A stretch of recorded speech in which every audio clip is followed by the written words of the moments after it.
All right, so we've got our project set up. We're going to need to create a channel to tell it what number to call. So we're going to create one called receptionist.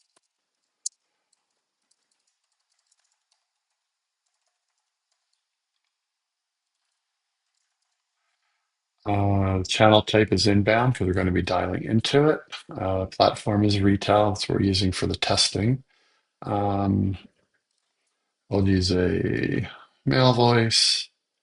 We'll dial out from any available phone number, and the phone number to call we'll get from our retail agent. We'll just copy that and paste it in.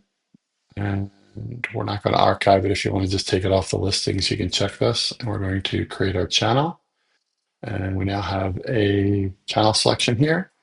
There's project and channel level summaries of all the test results. You see they're all zeros right now because we don't have any tests set up yet. So now we're going to move on to creating a test.